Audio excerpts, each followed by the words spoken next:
আন্দোলনের সময় সরাসরি গুলি না করার নির্দেশনা চেয়ে করার রিট খারিজ করেছেন হাইকোর্ট।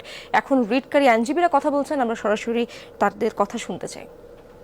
আইনে বলা আছে প্রাণঘাতীর কথা, যখন যদি কোনো জায়গায় আগুন দেওয়া হয়, যদি কখনো তাকে তারা অ্যাটাক করে বা যদি কোনো ডাকাতি করে, সেই ক্ষেত্রে এইসব ক্ষেত্রে এবং সেটা যখন ওখানে চলমান থাকবে সেই খাদে আমরা বারবার করে দেখিয়েছি যে বিভিন্ন যেসব স্থাপনাতে আগুনের কথা বলেছে সেখানে পুলিশ একটিও গুলি চালায়নি। গুলি চালিয়েছে যেখানে শান্তিপূর্ণভাবে মিছিল হচ্ছিল, যেখানে ছেলেরা সমাবেশ করছিল।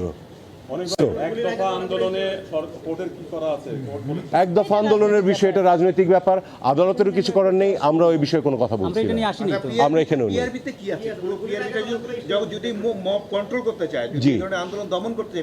পিআরবিতে আছে যদি মব আন্দোলন করতে চায়, দমন করতে চায়, তাহলে তাদেরকে প্রথমে ম্যাজিস্ট্রেটের কাছ থেকে পারমিশন নিতে হবে।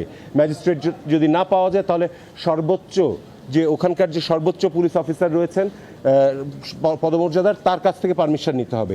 সেটাও যদি না হয় তখন তাদেরকে মাইকিং করে বলতে হবে যে হ্যাঁ আমরা এখন গুলিবর্ষণ করছি। তারপরেও রয়েছে যদি গুলিবর্ষণও করতে হয় তাহলে এমনভাবে করবে যাতে সর্বনিম্ন ক্ষতি হয়, অর্থাৎ তাদেরকে ডাইরেক্ট তাক করে না। গতকালকের পেপার আপনারা দেখেছেন, তাহলে তাদেরকে কেন পুলিশ হতে হবে? কারণ চোখে টার্গেট করা হচ্ছে। আপনারা পেপারে দেখেছেন যে 178 জনের যে ডেড বডি পাওয়া গেছে তাদের বেশিরভাগই হচ্ছে মাথায়, চেস্টের উপরের অংশে। সো এইগুলোকে অবশ্যই তাদেরকে ফলো করতে হবে।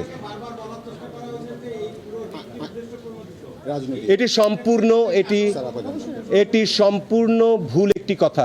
মানুষকে নিয়ে বাঁচানোর জন্য যদি কোনো পিটিশন করা হয় সেটা কখনো রাজনীতি হয় না। তারা আদালতে দেখিয়েছেন যে গত 2 দিন রিটকারী 2 জন প্রশাসনে ছিলেন এবং তারা ফেসবুকেও কিছু পোস্ট দিয়েছেন যে